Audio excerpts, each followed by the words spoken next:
Okay, so let us illustrate statement of realization and liquidation by solving problem letter C. The Cofico Black Company had a bad financial position caused by deficiency of its liquid asset. On June 30, 2019, the following information was available.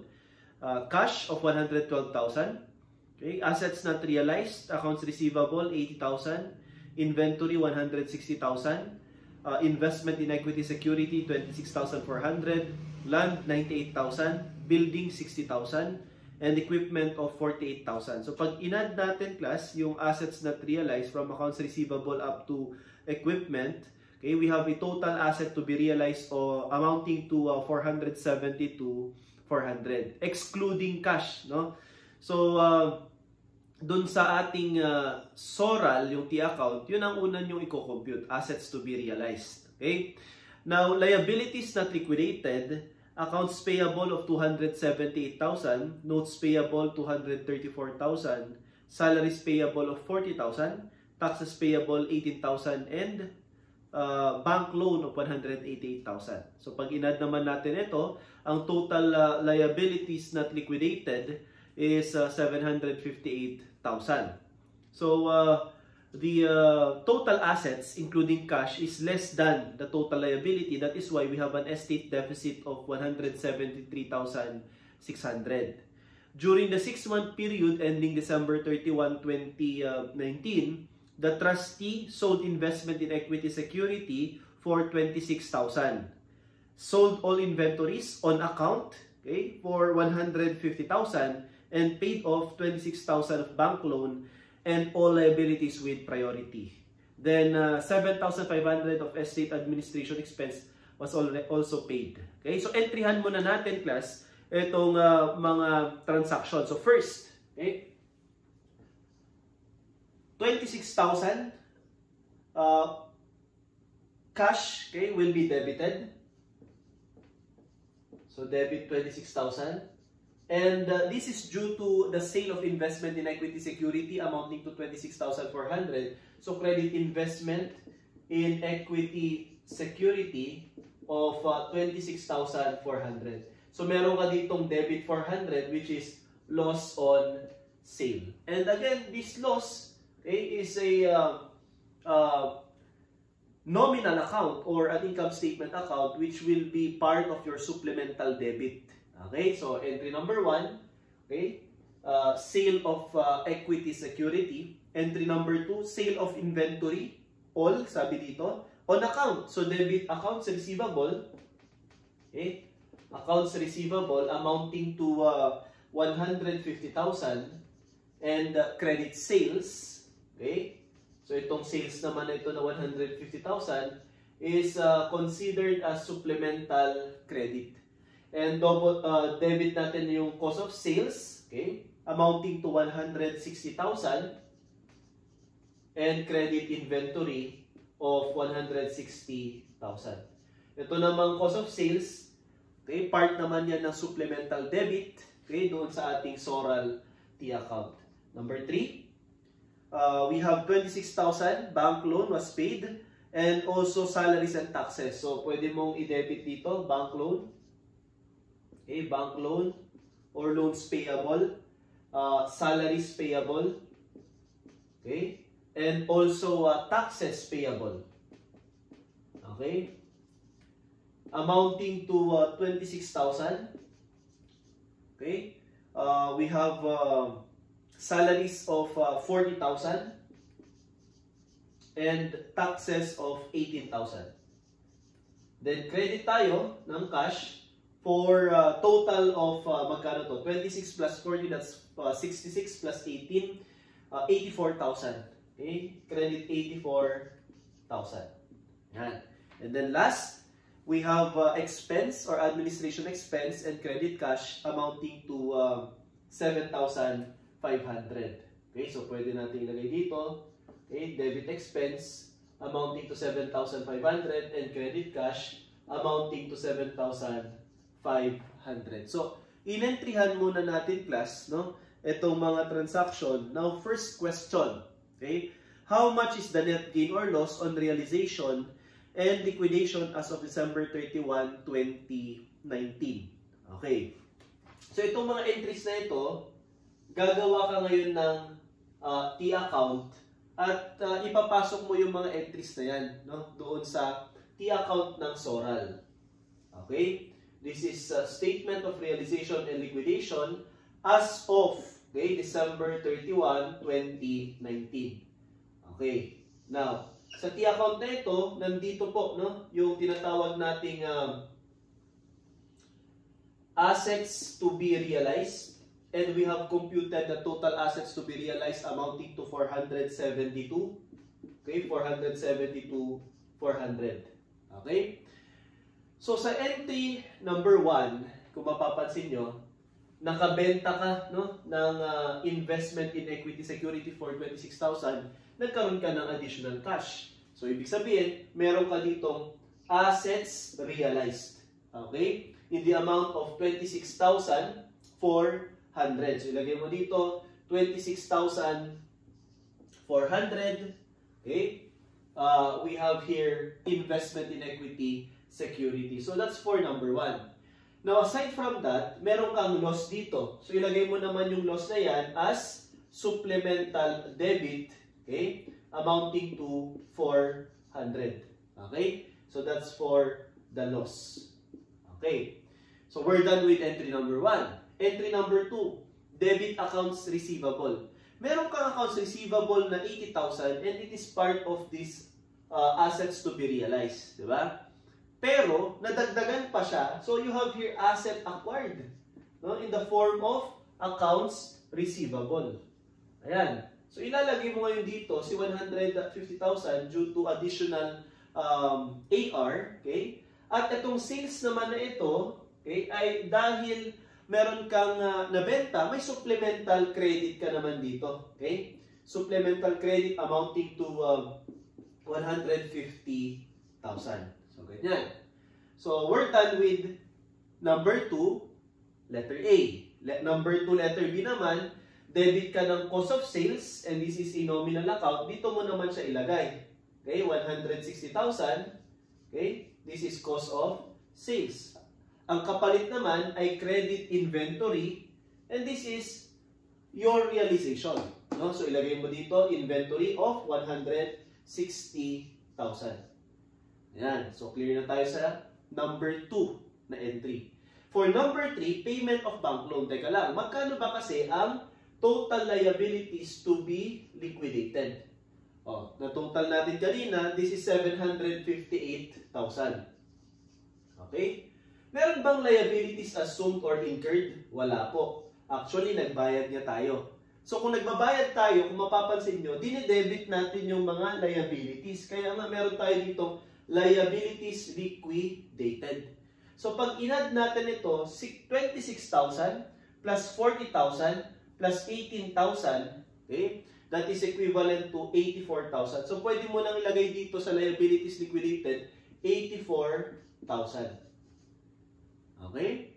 Ngayon, meron pa bang entry? Yes. Number 4, debit expense. And this is a nominal account at papasok siya sa supplemental debit. Okay, 7,500. Okay? This is your expense and credit cash. So, kung may cash, wala siyang effect dun sa T account. Kasi nga, okay, itong Soral natin ay hindi kasama dyan yung cash balance. Okay? Nagko-convert na tayo into cash at gagamitin yun para pambayad sa mga liabilities. So ngayon, since na-plot na natin itong assets to be realized, asset acquired, liabilities liquidated, liabilities to be liquidated, liabilities assumed or incurred, asset realized, supplemental debit and supplemental credit. Ang kulang na lang ay yung i-carry over mo sa next, okay, liquidation period, which is your liabilities not liquidated as of December 31, 2019, which will be liquidated, which will become your liabilities to be liquidated next period. So ngayon, ang gagawin mo lang dyan, class, no? Kaya lagyan natin ng box ito to signify na next period, itutuloy yan. Ang gagawin mo lang, i-add mo lang itong dalawa, liabilities to be liquidated plus liabilities assumed incurred or incurred minus liabilities liquidated. So 758 plus 0 minus 84,000. Magkano po ang balance niyan? And that is 674,000. So ganun, class, no? For assets not realized, okay, ang katapat naman po ng liabilities not liquidated ay itong asset not realized. Okay? Ang gagawin mo naman, i-add mo tong 470 to 400 na assets to be realized. Since naka-book value ito, plus mo yung asset acquired, the 150,000. So, 470 to 500 plus 150,000, this is equivalent to 622,400. Okay? Minus, itong total naman ng asset realized. And the total asset realized is equivalent to 186, no? 186,400. So, naka-book value din ito. So, pwede mong ibangga, no? I-total mo itong dalawa.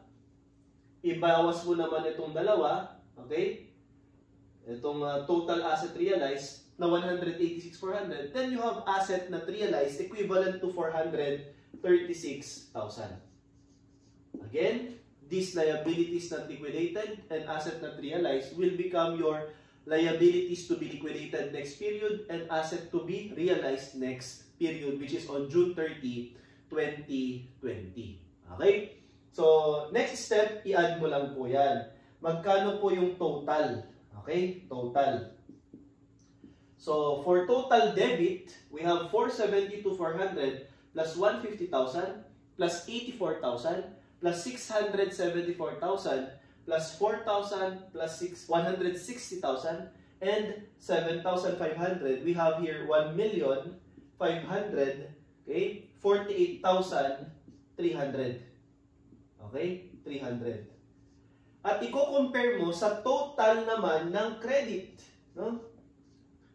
So 758 plus 186,400 plus 436,000 plus 150,000 supplemental credit, your total credit will be equivalent to 1,530,000, okay? 400. Okay. Ngayon, ibangga mo na, no? Yung total debit versus total credit. Kung mas mataas, class, ang total debit, meron kang net loss. Definitely, dahil ang normal balance po ng loss ay debit, kung mas mataas naman ang credit, you have here net gain. Okay? So, ayan. So, 1,548,300 minus 1,530,400, meron kang net loss amounting to 17,900. Okay? Kaya ang sagot po natin sa question number 1, okay, ay letter B, 17,900 net loss. Ayan. Now, how much is the estate deficit end as of December 31, 2019? Bago natin sagutan yan, class, sagutan niya natin yung number 3. No? Mag-shortcut tayo, yung alternative format. Ano yung alternative format natin na diniscuss natin dun sa concept? Okay? Beginning cash plus receipts minus disbursement is equivalent to ending cash. Diba? Magkano ba ang beginning cash balance natin? 112,000. So your beginning cash is equivalent to 112,000. Sundan niyo muna ako dito. Ayan. 112,000 plus 26,000. Okay? So that's 138,000. Okay? Tingin dito. Sa number 2, meron ka bang cash na nakikita? Wala. Number 3, may cash? Yes. Minus 84,000. Okay? And then last, minus 7,500. Okay?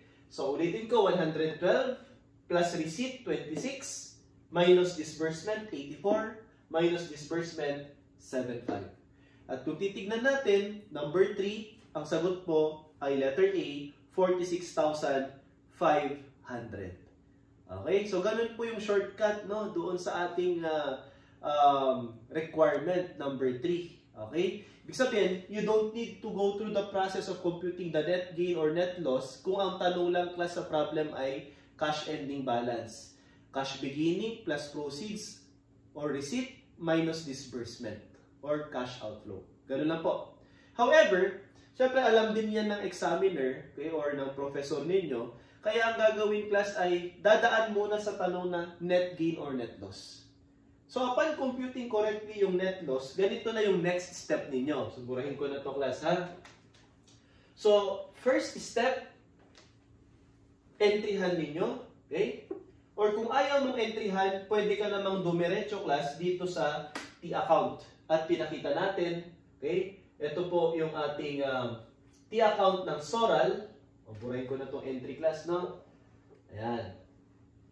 As of December 31, 2019.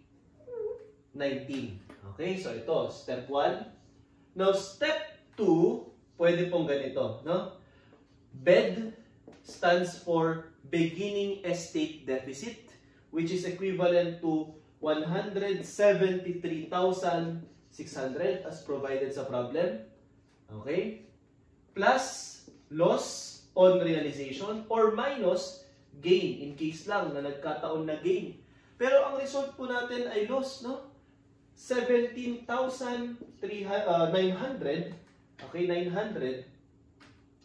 And this 17,900 ay additional deficit. Kaya ang ating estate deficit end, okay, which will become your beginning estate deficit next period, ay equivalent to 191,500.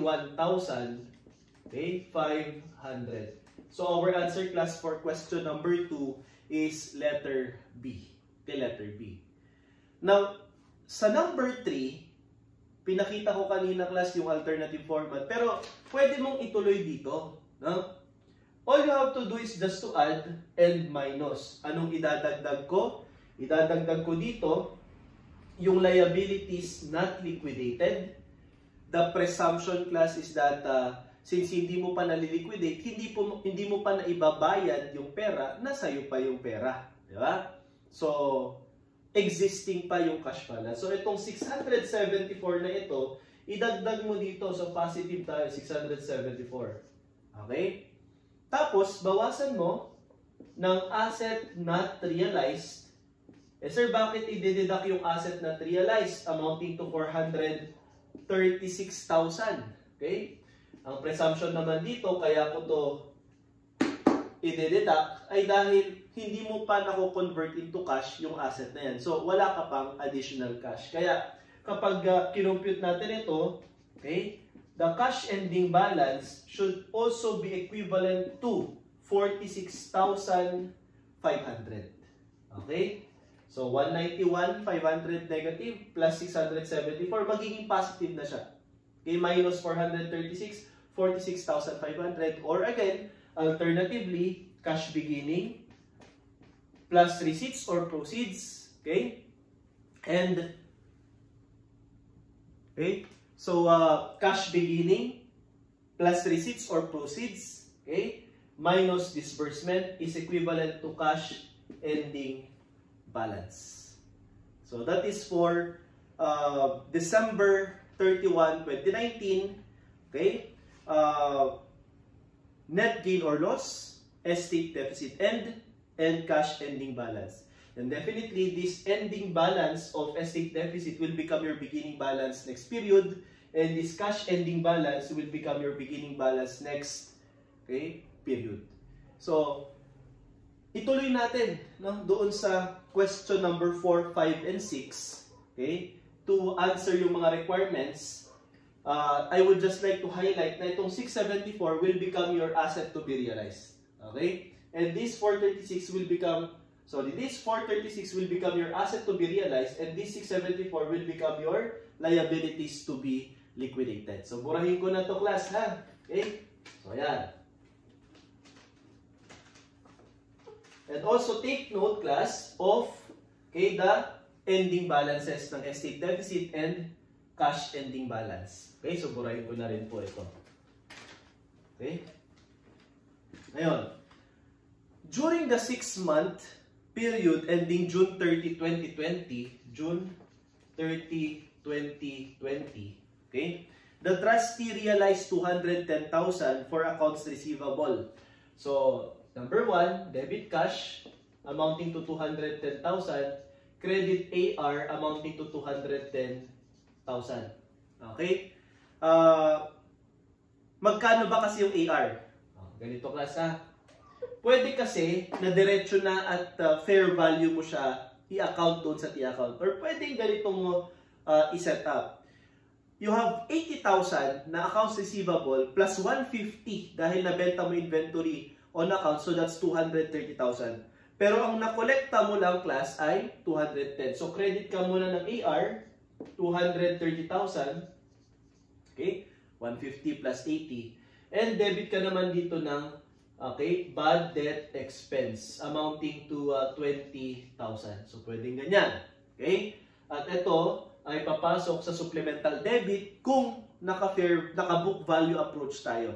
Kung naka-fair value approach tayo, yung proceeds na lang ang ilagay natin doon sa asset realized. Okay? So later ipapakita natin yung fair value approach. Okay? Aside from this, okay, we have land, okay, of amounting to 98,000 was sold for 88,000. So entry number 2, debit cash amounting to 88,000 and credit land amounting to 98,000. So magre-recognize ka ng loss on sale, which is again a supplemental debit amounting to 10,000. Yan. And also sold equipment for 40,000. Magkano ba kasi yung equipment? 48,000. So debit cash, okay, 40,000. Okay, credit equipment amounting to 48,000. Ayun, magre-recognize ka na naman ng loss on sale of 8,000. Ayan. Then pay the balance of bank loan. Magkano ba kasi yung balance? So initially, nagbayad ka ng 26,000. Magkano ba dati? 188. So yung 188 mo, binawasan mo ng 26, meron kang balance na 162,000. Okay? So debit bank loan payable, okay, amounting to 162,000 and credit cash amounting to 162,000. Yan. The next, also paid half of the notes payable. So entry number 5, 1/2 of how much is the notes payable? 234,000. Okay, 234,000. So you have 117,000. So debit notes payable amounting to 117,000, okay, and credit cash amounting to 117,000. Then last, we have here admin fee of 6,000, okay. So debit ka ng expense 6,000 and credit cash amounting to 6,000. Yan. So, dito pa lang sa entries class, baka ang tanong cash balance, ending balance, diba? So, skip natin yung number 4 and number 5. Let's proceed to number 6. How much is the ending cash balance as of June 30, 2020? So, all you have to do is just to start from beginning cash balance as computed a while ago, 46,500. This is 12/31/2019, beginning cash, plus proceeds or receipts, diba? So, kung i-add natin, you have 210 plus 88, di ba? Plus 40. Okay, so that's how much? 250, 338, okay? 338,000. So, you have here 338, no? 210 plus 88 plus 40,000. So, yan yung mga receipts natin. Minus disbursement.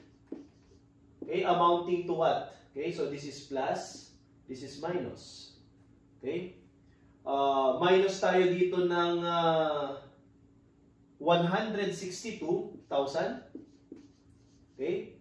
At magbawas pa tayo ng 117,000 at 6,000 na expense. So, ayan. So, beginning cash, 46,500 plus 210,000 plus 88,000 plus 40,000 minus, okay, minus tayo dito, disbursement of 162,000, 117,000, and 6,000 your ending cash balance, no? Ending cash balance is equivalent to 99,500. Okay? So our answer, class, for question number 6 is letter A, 99,500. So ganyan po natin i-compute yung cash balance. Ngayon, okay, burahin ko na to. Okay? And take note of the entry, okay, number 5 and number 6, no? Burahin ko na rin ito, debit notes payable credit cash and debit expense credit cash. Now, as of June 30, okay, 2022 or 2020, our statement of realization and liquidation, okay, we have assets to be realized equivalent to 436,000, which is your assets not realized last period. Okay? Liabilities to be liquidated is equivalent to 674,000, which is your liabilities not liquidated last period. Okay? This time, we apply the fair value approach. Anong ibig pong sabihin yan? Sa asset realized, okay, at AR, naka-fair value tayo. Pero dito sa asset acquired, okay, and asset not realized, okay, asset not realized, ay naka-book value tayo. Okay? So, liabilities assumed or incurred, asset realized, this is at fair value, asset not realized at book value. Assets to be realized, book value, asset acquired, book value. So, magkaiba. So, hindi natin pwedeng shortcutin, class,